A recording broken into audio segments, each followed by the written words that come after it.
Être chef d'entreprise, c'est beaucoup de responsabilités. J'ai trouvé quelqu'un réactif et disponible, qui s'investit comme moi. Je suis Lorraine, j'ai trouvé ma banque.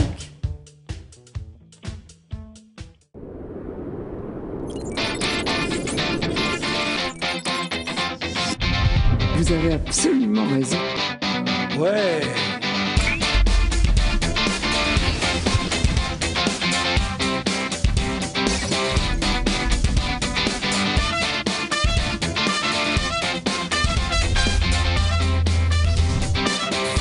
Bonjour, ravi de vous retrouver. C'est bienvenue chez vous. Virginie est avec nous. Bonjour Virginie. Bonjour Jean-Luc. Comment ça va? Tous. Ça va très très bien. Oui, je vois que derrière vous, Marie-Paul Wolf est prête à nous parler tout à l'heure de pigeons. Avant cela, nous allons parler chien, chat. En tout cas, Nicolas Delbarry est avec nous. Bonjour Nicolas. Bonjour.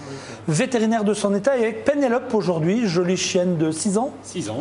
C'est comme race? Un Retriever Labrador. D'accord. Qu'est-ce qu'on peut savoir sur cette race? C'est un chien d'eau, donc un chien qui aime en principe l'eau. Un chien pour personnes actives qui a besoin de se dépenser, un chien assez physique. Enfin, un grand jardin. Un grand jardin ou être sportif. J'ai déjà vu des chiennes affectueuses, mais alors celle-ci, elle est... C'est un pot de colle. Ah oui, c'est ça, elle adore. On lui dit un petit mot, elle nous regarde avec ses grands yeux, hop, tout de suite, elle veut des caresses. Un regard, c'est déjà tout. Ouais. Alors avec vous, Nicolas, on va parler des chiens cet hiver. Notre animal, qu'est-ce qu'on doit faire? Souvent, les gens leur mettent des petits manteaux, des petits pyjamas. Vous mettez des manteaux à votre chien, Jean-Luc? Non, je dis souvent. Je pose la question. Vous Justement, tricotez comme le ça avec vétérinaire vos est là. petites mains? Oui, c'est moi qui tricote moi-même. La pauvre. C'est le Père Noël est une ordure. Hein. Oui, c'est ça. C'est exact. Si je m'y mets, c'est ça, il y a encore. Qu'est-ce qu'on fait? Est-ce qu'il faut vraiment les protéger ou ils sont assez grands pour se protéger tout seuls? Alors, pour les toutes petites races, il est conseillé quand même de mettre un petit manteau ou quelque chose d'isolant, surtout pour la pluie ou les grandes flaques d'eau, voire la neige qu'il y a. Ou le sel, beaucoup en ville, beaucoup de sel. Oui, c'est le sel. Hein. Voilà. Parce qu'en réalité, la partie la plus fragile, on peut dire que c'est le coussinet, c'est les coussinets des pattes? Alors le bas-ventre, et puis les coussinets, effectivement. Qu'est-ce qu'on fait dès qu'on rentre, on les lave? Alors quand on est en campagne, on essuie bien l'animal, on gratte les petites particules de glace qui auraient pu se mettre entre les coussinets. Et puis pour les petits chiens en ville, par contre, leur laver les pattes à l'eau tiède, bien rincée pour enlever tout le sel qui est mis sur les trottoirs. Pour les tout petits, les petits chiens, les chiens de sac à main, c'est pas grave, on peut les porter. Les chiens de sac à main. Mais oui, on les voit souvent.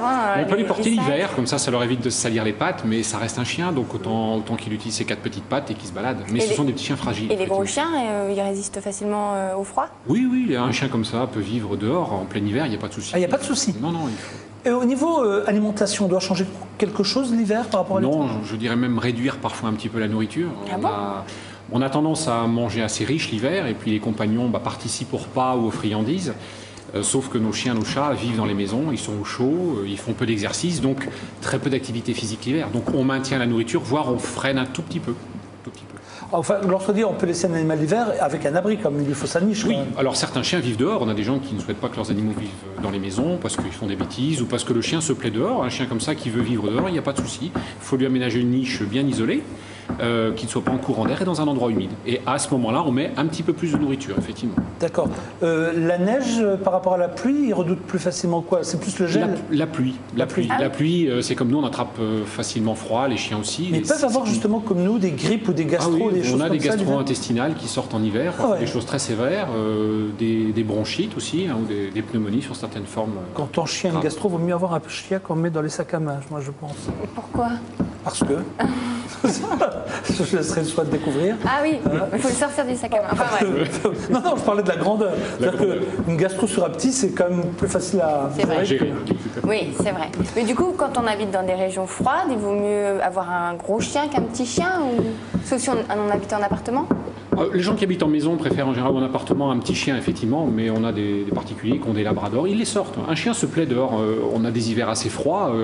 Froid et sec, c'est un bonheur pour le chien. Et la neige, ils sont tout fous comme les enfants. Est-ce que, comme pour nos seniors, il y a des vaccins contre la grippe pour les seniors chiens? Alors, certains vaccins existent effectivement contre la gastroentérite. Ils sont faits en principe annuellement quand les gens font des rappels annuels de vaccination pour leurs animaux. Pour le chien, c'est prévu dans les vaccins. Est-ce qu'on doit protéger particulièrement les oreilles et la queue? La queue, il n'y a rien de particulier à faire. Les oreilles, pour certains chiens qui ont les oreilles tombantes, ou des chiens qui adorent l'eau, il faut leur essuyer les oreilles après les bains, après avoir fait un séjour dans l'eau, de façon à éviter les otites. Je suis en train de voir Pénélope, là c'est donc un labrador. Oui. On dit souvent que les labradors c'est bien pour jouer avec les enfants, mais elle a la puissance qu'elle a avec un enfant, le gamin il reste pas en place si elle le pousse un peu. Hein. Certains enfants servent de ballon de foot, hein, mais ça se passe bien. En plus, ce sont des chiens assez voraces, pour pas dire goinfres. Oui. Donc quand il y a avec des enfants, il y a toujours un truc à manger. Donc c'est vrai. Voilà. Ils sont un peu bruts, c'est vrai. Un peu bruts, mais oui, pas méchants. Ils sont un peu foufous, voilà, ils sont gentils. Voilà. Ouais, mais là, en plus, elle est très contente. Elle me regarde avec des yeux. Oui, je ne sais pas si c'est vous ou le plateau derrière. Je pense qu'elle a vu le foie gras de Marie-Paul Wolf. Je pense que si Nicolas la lâche un tout petit peu, la rubrique de Marie-Paul Wolf, elle passe aux oubliettes dans la seconde. Ça, c'est sûr. Ça mange comment ça des croquettes, ça doit pas avoir assez avec des croquettes, ça c'est jamais rassasié un labrador. Ah, ça va manger jusqu'à se remplir le c'est les chiens aspirateurs, quoi. Dès qu'on fait tomber quelque chose, hop, celle-ci particulièrement vorace, 200 grammes de croquettes en 2 coups de dents, c'est avalé. Elle aspire véritablement sa nourriture. Un chien comme ça, il faut quand même le laisser se dépenser. C'est quoi? Il faut un jardin. En appart, c'est vraiment déconseillé. Pas forcément. Si la personne est disponible, un moyen de la sortir souvent, ou des gens qui font du vélo, qui font du jogging, qui sont des randonneurs, il n'y a aucun problème. Mais c'est un chien pour personnes actives. Voilà, c'est un chien qui a besoin d'activité, qui demande. Et puis, ça rend service au maître aussi, il fait l'exercice, c'est très bien. Oui. Merci beaucoup Nicolas Delbarré, je rappelle que vous êtes vétérinaire. Merci à Pénélope d'avoir pris un peu de temps pour nous. Merci à vous deux et nous, on va enchaîner avec cette fois-ci. Désolée Pénélope, c'est bon derrière. Là, tu vas pouvoir pleurer Pénélope. C'est pour nous. Allez, jingle, on y va. Merci Nicolas. Merci.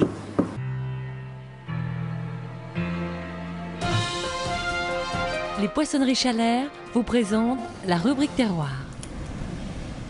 Bonjour Marie-Paul. Bonjour Jean-Luc. Ça va bien? Très bien. Alors avec vous aujourd'hui, un invité qui vient du Val-d'Or qu'on connaît, on ne présente plus, hein. C'est un ami de la famille maintenant. Philippe Laruelle, monsieur, je le représente. Parce qu'on a de plus en plus de nouveaux téléspectateurs qui ne le connaissent peut-être pas. Oui. Un garçon au parcours exceptionnel. Ils sont donc 3 cheminées au Logis de France, hôtel 3 étoiles familial. Vous avez été au bib gourmand du Michelin, vous y êtes toujours. Oui, toujours, oui. Vous avez été le plus jeune maître cuisinier de France. Voilà, oui, à l'âge de 29 ans. C'était déjà un garçon doué qui aimait inventer et puis travailler le produit. Et vous êtes le vice-président des jeunes restaurateurs d'Europe. Donc ça, c'est pour vous situer. Ah oui, et à côté de vous, Jacques Florentin, qu'on ne présente plus non plus dans cette émission. Jacques que vous connaissez, on parlera avec lui tout à l'heure des plantes toxiques qui soignent. Et puis on parlera du chrysanthème, parce que c'est un peu la saison en ce moment. Le chrysanthème, c'est vrai qu'il a une mauvaise image chez nous, parce que dès qu'on dit chrysanthème, on imagine tombe, cimetière, tout ça. Oui. Et c'est pas forcément... Bon, là, on a un chrysanthème insecticide qui sert plutôt en été, mais qui est très utile. On en parlera tout à l'heure. Dans un premier temps, Jacques, vous allez rester avec nous, parce qu'on va prendre un bon bol d'air. Où on va? Alors nous allons nous rendre dans les Vosges, au Valtin, et il a eu la gentillesse de me faire découvrir un de ses fournisseurs attitrés par sa qualité, c'est Patrick Moujol du Colombier Salicien Alors, à Saulcy-sur-Meurthe, entre le Valtin et Saint-Dié. Très très belle vallée. Oui. Alors nous avons les images, commentaires Marie-Paul Wolf. Donc voici ce magnifique paysage des Vosges, comme nous l'avons dit lundi. Nous voulons le rediffuser pour le bonheur de nos téléspectateurs parce que les couleurs sont magnifiques. Il faut absolument se rendre dans les Vosges actuellement. C'est un émerveillement. Le brame du cerf vient de se terminer. Donc la nature, nous sommes au cœur de l'automne. Il y a la couleur, il y a le soleil. C'est la saison des champignons, se termine tout doucement. Et là, nous sommes à Saulcy-sur-Meurthe, au Colombier Salicien. Donc voici les bâtiments. Ce sont des grandes cages. On ne peut pas dire des grandes volières, je dirais grillagées, pour que les pigeons puissent s'ébattre. Le pigeon, naturellement, ne peut pas être élevé en pleine liberté parce que ça ne pourrait pas aller dans un élevage de pigeons. Ah oui. Mais c'est un élevage de pigeons extensif, je dirais, avec une alimentation choisie, pigeons fermiers, à base de maïs et de blé. Et là, on voit Patrick Mourjol, donc qui surveille ces jeunes pigeonneaux, l'alimentation, donc maïs et blé uniquement. Et il a des pigeons d'une qualité exceptionnelle. Voici un nid. Alors, il pratique le dessaisonnement, c'est ce que j'expliquais lundi par la lumière. C'est-à-dire que maintenant, on va changer d'heure, donc les pigeons vont être un peu plus à l'ombre. Quand on a envie d'avoir des jeunes pigeonneaux, on rajoute au fur et à mesure des jours 2 à 3 heures de lumière par jour. Et là, j'ai assisté au roucoulement. Là, donc, on voit Patrick et Philippe qui remontent du pigeonnier. Là, sa petite boutique de produits où il reçoit. Je dois dire qu'à partir de maintenant, quand vous voulez des pigeons frais chez lui, c'est uniquement sur commande. En été, il lui arrive d'avoir du pigeon régulièrement. Et il fournit toutes les plus belles tables de la région Lorraine, surtout vosgienne. On voit donc une petite spécialité de bleuet, grâce aux déjections de pigeons, il est arrivé à enrichir le terrain. Et disons, voilà son installation, il est aux normes européennes. Voilà donc les pigeonneaux plumés à sec et à la cire, je l'ai déjà dit lundi, parce que c'est une préparation assez spéciale, ils ne sont pas ébouillantés, ce qui garde aux pigeons une conservation exceptionnelle pour que la chair puisse maturer dans de bonnes conditions. Le pigeonneau, c'est une volatile de luxe, je dirais une viande. C'est la viande la plus nourrissante qui existe. Si vous avez une personne souffrante dans votre famille, c'est une coupe de champagne et un pigeon. Ah bon? Si vous voulez retaper quelqu'un... Marie-Paul Wolf. Mais non, Sérieux, ça? même les Oui, médecins, sérieux, même les médecins le recommandent. La viande de pigeon est très riche. Ah non, je savais pas ça. Oui, c'est une viande fabuleuse. Déjà à manger, mais elle est très nutritive. Oui, comme le fer, on retrouve le fer dans le boudin, par l'alimentation, on peut se soigner. On se soigne par les plantes, monsieur Florentin, mais la table également. Ah, je savais pas, j'ai appris un truc sur le pigeon. Donc, je voulais vous montrer ces pigeonneaux. Là, on peut voir ces magnifiques pigeonneaux. Ils sont frais. Alors, moi, je voulais vous montrer un pigeonneau de près, parce que voilà le plumage à sec.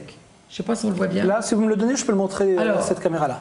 Le plumage à sec, ça montre une peau très sèche, très belle, qui n'a pas été abîmée par l'eau et qui n'est pas brûlée. Voilà un pigeon. Alors, on finit à la paraffine. C'est-à-dire qu'on enlève les dernières petites plumes, comme quand les femmes se cirent les jambes pour enlever les poils. Une épilation, quoi. Une épilation. Jolie comparaison. C'est le même genre, hein, en gros. Hein. Et voilà, on termine le pigeon pour qu'il ne reste plus aucun poil ni rien. Et c'est quelque chose de très sain. Il n'y a pas de microbes, parce que quand on trempe des volailles dans l'eau, il faut faire attention. Au bout d'une dizaine de volailles, vous risquez d'avoir une eau qui peut se contaminer. Là, il n'y a aucun risque. Un pigeon comme ça, dans un frigo, peut se garder 8 jours, dans une chambre froide 12 jours. Et s'il se garde plusieurs jours, la chair est encore meilleure. Ah oui, se rassit. Vous pouvez le ranger. Et devant il y a ça, quoi? c'est important, la qualité. Qu'est-ce qu'on voit devant? Alors devant, il avait mis au point des petites rillettes. Et il a une petite terrine de pigeon. Il a quelques produits. Il travaille ses bleuets au vinaigre. Il fait également du bleuet. Alors moi, saison de bleuet. il m'a époustouflé parce que je lui ai acheté plusieurs bouteilles. Alors devinez ce qu'ils font à Noël avec le pur jus de bleuet. Ça, je laisse mon ami Philippe. À Noël, qu'est-ce qu'il pourrait faire à Noël, Jacques? Dites-moi. Mousseux. À mousseux. Non. Virginie? Non. Vous devinez pas. Du thé. Non, vous ne pouvez pas deviner. Ah, Il faut du vin chaud. Un vin chaud Sans alcool. Sans alcool, avec le bleuet. ah ouais. Avec le Il paraît que c'est sirop de bleuet pur jus de- exceptionnel. Et c'est quoi Avec du bleuet? Alors le bleuet, c'est la myrtille de culture. Hein. C'est une grosse myrtille qui est cultivée dans les Vosges. Ça s'appelle vraiment sur le massif vosgien le bleuet, en contrepartie de la brimelle qui est la myrtille sauvage. Mais c'est une myrtille de culture, donc qui a un peu moins de spécificité. Et cette année, si vous voulez faire profiter vos amis d'un vin chaud, on retrouve ce jus chez Patrick Moujol. Et il m'a dit, c'est incroyable, on a fait un tabac même à Strasbourg pour avoir un vin chaud sans alcool parfumé. Un petit peu d'épices, des écorces d'orange, vous faites chauffer ça tout doucement. On trouve des mélanges de vin Pour les chaud enfants, c'est maintenant. bien ça. Oui, pour les enfants et même pour les adultes qui ne veulent pas Qui conduisent, par exemple. qui conduisent. Voilà. Alors la myrtille sauvage est très connue pour ses propriétés sur la rétine, c'est-à-dire qu'elle améliore la circulation au niveau de l'œil, très très bonne aussi pour améliorer la vision nocturne, et puis très intéressante pour des gens qui souffrent de dégénérescence de la vue. On a des médicaments à base de myrtille, mais si on peut avoir de la confiture ou des jus de myrtille, je pense que la cure est intéressant complète, aussi. là. Je ne connais pas la composition de cette myrtille de culture par rapport à l'autre, mais si on a une composition voisine, ça peut être très intéressant aussi. Oui, c'est vraiment cousin très proche. Ils ont beaucoup amélioré, c'est ce que je disais hors antenne à Philippe. Il y a une dizaine d'années, les plants de myrtille sauvage, bon, aujourd'hui, on améliore. Mais moi, j'en cuisine, j'en ai déjà cuisiné, j'en ai déjà fait en confiture. C'est pas si mal, c'est comme la mûre sauvage et la mûre de jardin. Eh ben, vous savez, on dit dans le temps, la mûre de jardin, elle est sans épines, elle n'a aucun goût. Ben, vous savez, il n'y a plus beaucoup d'écart. Hein. Et le bleuet, quand c'est vraiment très frais, c'est intéressant de le travailler également comme des cornichons. On les travaille exactement comme des cornichons, et avec des terrines, avec des charcuteries ou des poissons. Dans du vinaigre, alors. Dans du vinaigre, oui. Et c'est très original, et ça se marie vraiment très très bien avec toutes les charcuteries qu'on a en Lorraine. C'est pas une mauvaise Donc idée, ça, ce sont des produits de terroir qui font partie de notre terroir lorrain. Et moi, je trouvais intéressant, et je remercie Philippe parce qu'il m'a donné quelques pistes, et c'est vrai que Patrick Moujol, il est passionnant. On aurait une recette? Tout à fait. On y va? On y va. Allez, recette maintenant, aux commentaires, Philippe et Marie-Paul forcément. Alors pour ce jour de Toussaint, j'avais demandé à Philippe de se surpasser, parce que c'est quand même... on commence la grande saison gourmande de la fin de l'année, et là on est dans son établissement, une belle cheminée à l'entrée, c'est très agréable, une belle salle traditionnelle avec Des beaux dessins, le Val Joli qui rappelle un peu Honneur aux Vosges, du beau nappage de chez Garnier-Thiebaud. Donc tout est authentique, tout est terroir chez vous. Et jusqu'aux assiettes, jusqu'au nappage. Et c'est vraiment une immersion dans le terroir chez vous. Moi, ça m'a beaucoup plu. Donc, et puis, vous avez accepté de travailler dans votre école de cuisine. Oui, voilà. On en avait déjà parlé, vous ne m'aviez jamais fait découvrir. Et j'ai trouvé que vous aviez une petite école de cuisine parce que vous faites des forfaits week-end ou en semaine pour des personnes qui souhaitent découvrir la cuisine. Et voilà, donc la petite boutique avec les produits du secteur. Et c'est des cours participatifs et c'est sur du matériel ménager comme à la maison. Il y a aucun matériel professionnel. Alors nous voilà donc là au cœur de la recette. Donc pigeonneau de Patrick Moujol, un superbe foie gras. Donc on les a désossés, hein, c'est... Naturellement. Voilà. Un foie gras frais. Un foie gras frais cru, oui. Je vous ai demandé d'associer les cèpes, parce que moi j'aime beaucoup les champignons, c'est la pleine saison, c'est une fin de saison. Alors on a désossé les pigeons, on a réservé les carcasses qu'on a découpées. Avec ça on va faire un jus riche. Voilà, c'est-à-dire qu'il faut une cocotte, on va faire chauffer de l'huile, pépins de raisin de préférence, et on va faire vraiment revenir caraméliser tous ces os. Vraiment, pour faire un jus court. Voilà, pour faire un jus court. Ensuite, on enlève le gras, qui est sorti de du pigeonneau, mais aussi de ce qu'on a mis au départ. Et ensuite, là, on va ce qu'on appelle singer, c'est-à-dire qu'on va rajouter de la farine pour une petite liaison. On va torréfier la farine, c'est-à-dire qu'on va la cuire un petit peu pour enlever le goût de la farine. Hein, c'est toujours important de la farine de la cuire. Un bon petit Après, vin. on va déglacer avec un vin rouge. Voilà, on va laisser réduire, on va flamber. Alors, ce qui est toujours important, flamber les alcools, ça enlève l'acidité de l'alcool qu'on pourrait retrouver après. Un fond de veau. Après, on rajoute un fond de veau, un jus de viande ou simplement de l'eau. Même un fond de volaille si on en a. Ou un fond de volaille si on a, oui. Et ça, on va laisser cuire minimum une demi-heure à frémissement. Ça peut cuire 1 heure, 1 heure et demie. Voilà. Là, Maintenant, on va passer au montage du pigeonneau. Donc, on prend les cuisses qui sont désossées. On les sale, on les poivre, bien sûr. On les met sur un petit bout de papier cuisson. Hein. Ensuite, on va prendre une belle escalope de foie gras. C'est important d'être généreux également. Oui. Alors, à ce moment-là, on va poser le foie gras. Et si on veut également, c'est vraiment un plat de fête, on peut rajouter à ce moment-là quelques rondelles de truffes. Oui. Oui, truffe de Lorraine. C'est une bonne mangeuse, Virginie. Voilà. Le filet. Et on remet le filet, on assaisonne de nouveau de sel et de poivre. C'est pas compliqué, hein. Je crois que le plus compliqué pour les personnes, ça sera de désosser le pigeon. Mais si vous avez des bons volaillers ou des bons professionnels, ils le feront. Oui. Parce que moi, je le faisais pour mes clients régulièrement. Après là, on va donc le reconstituer dans de la pâte feuilletée. Donc on étale une pâte feuilletée, ou alors maintenant on en trouve des bonnes dans le commerce, hein, si on n'a pas le courage ou le savoir pour le faire. On va découper avec une assiette, enfin c'est une petite sous-tasse à thé. On va découper des ronds.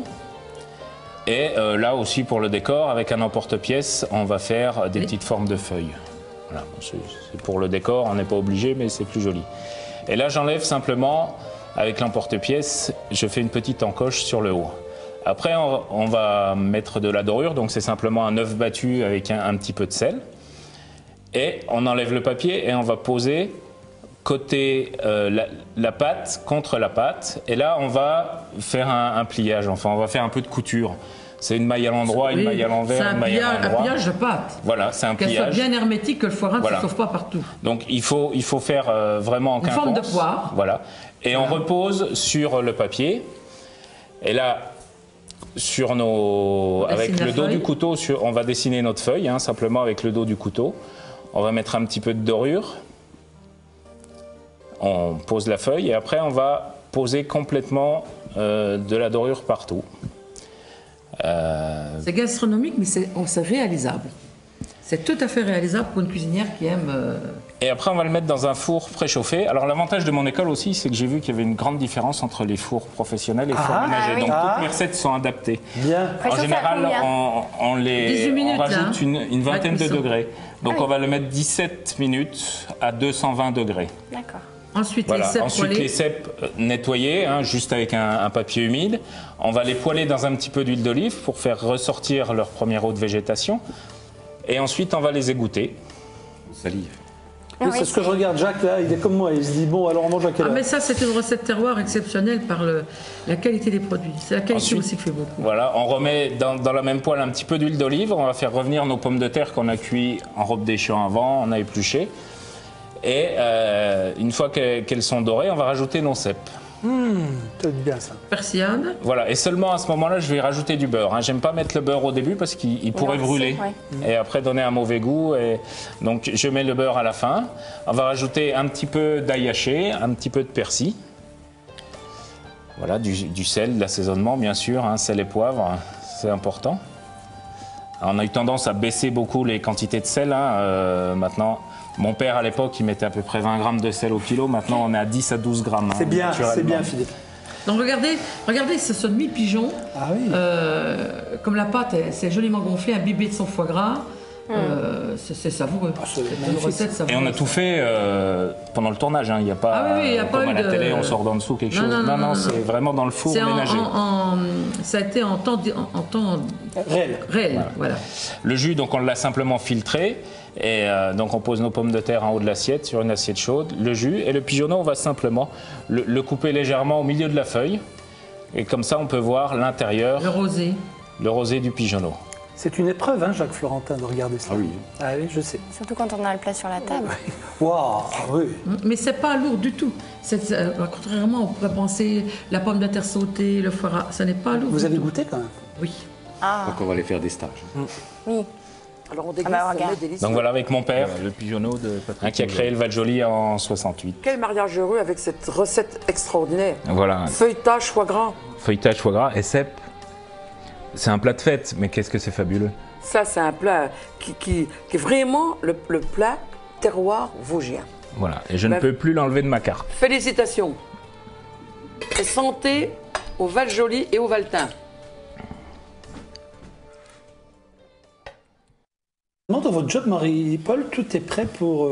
Enfin, tout est toujours une occasion de trinquer. Mais moi, le pigeon est bon en trinque, les champignons sont bons en trinque, c'est tout le temps. Je tiens à la baie, je cautionne. Oula. Si je vais quelque part, ce que je montre est authentique. D'abord, j'ai mes pistes, j'ai mes enquêtes. Il n'y a pas de contre... On peut même pas... C'est de la communication, mais sur des gens qui méritent d'être. On va sortir le label MPW. Alors, si vous ne l'avez pas, vous n'êtes pas un bon artisan. Parce que c'est pas le tout. Moi, déjà, par mon métier, je goûtais cru et cuit. Je vous l'ai dit. Je goûte. Comment cru? Vous avez goûté? Je goûte les farces crues, je goûte cuit. Mais pas les pigeons. Mais pas une chair de pigeon, parce que je la connais. Par contre, j'étais contente que votre papa soit là, parce que je l'estime beaucoup.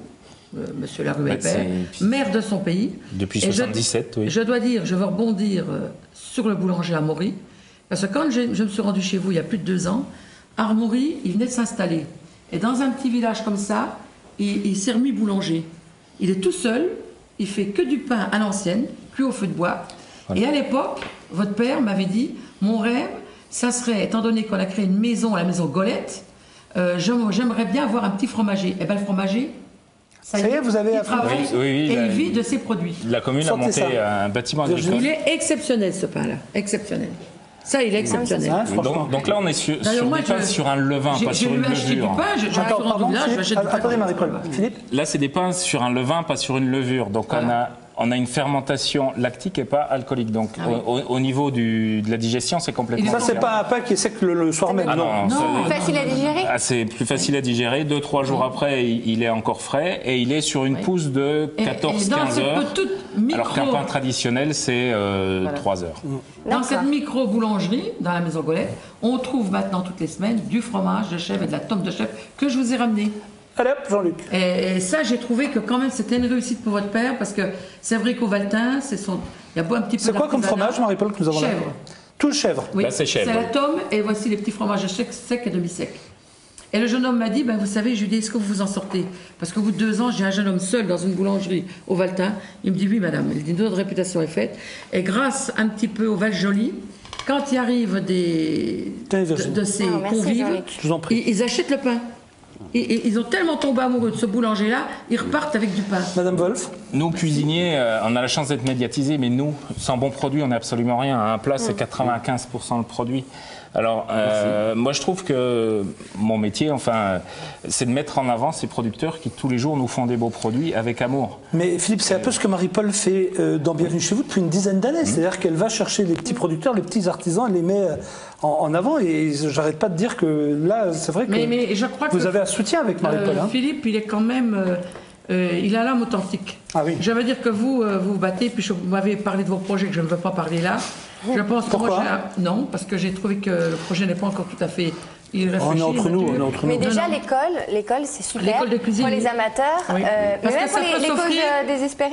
Oui, toutes les causes. Je crois que vous avez été aussi par les box, donc comment ça s'appelle, les cadeaux là. Vous m'avez expliqué.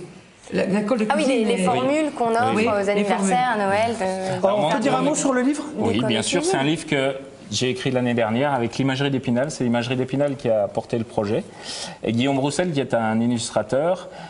Donc l'idée, on a pris 18 contes les plus populaires français. De chaque conte, on a tiré une idée, une recette. Et moi, j'ai fait des recettes réalisables par tout le monde avec des produits simples qu'on trouve tous les jours.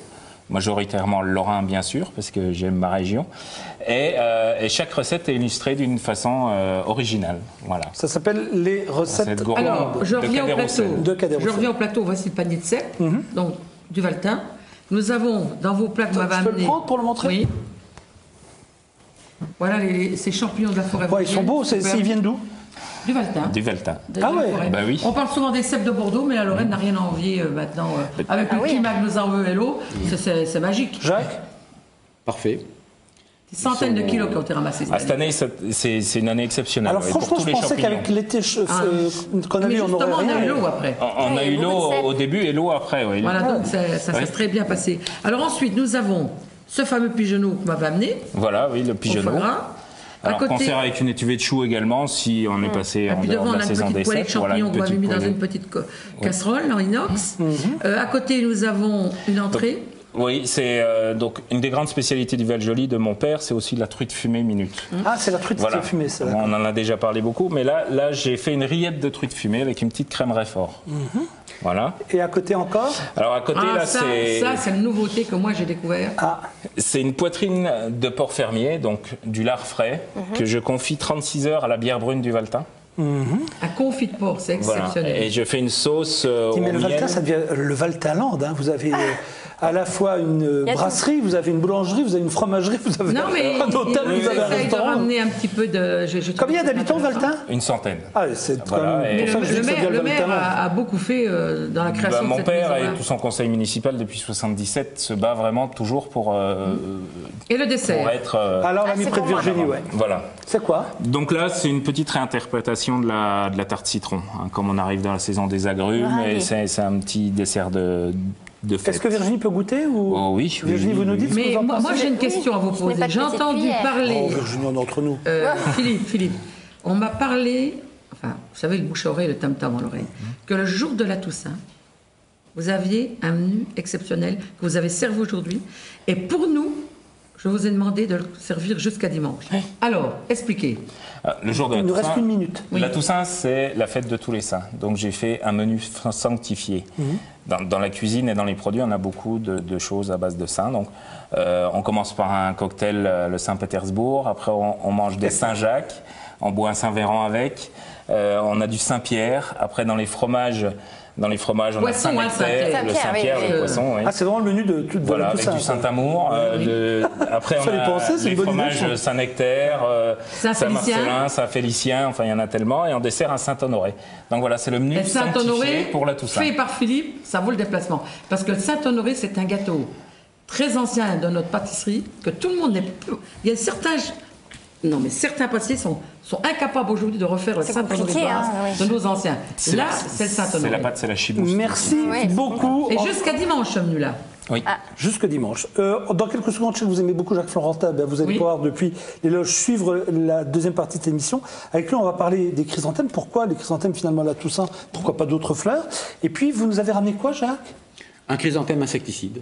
Ah oui, parce que le chrysanthème a aussi des vertus insecticides. Voilà, des choses qu'on ne savait celui-là pas. en particulier. Celui-là en particulier. Et on parlera de l'huile essentielle. Je sais que vous, mesdames, oui. l'huile essentielle, c'est important. Eh bien, on verra que finalement, il y en a de moins en moins qui font appel à de la vraie huile essentielle. Tout ça contre de la chimie, mais ça, on va en parler avec vous. C'est la grande mode des huiles essentielles. Il y a un fabricant dans les Vosges, oui. Où ça Au Volta. Non, Volta. Non. pas au Volta, mais il fait beaucoup Eh ben, d'huile essentielle et le principalement dessert que l'huile nous avons essentielle de montré sapin. lundi, c'était l'huile essentielle à base de bourgeons de sapin. Voilà, au bourgeon de Merci sapin. beaucoup, Marie-Paul. Merci beaucoup, Philippe. Merci à On se vous. retrouve avec Jacques, Roger Kezel, un peintre, Virginie et moi dans quelques secondes.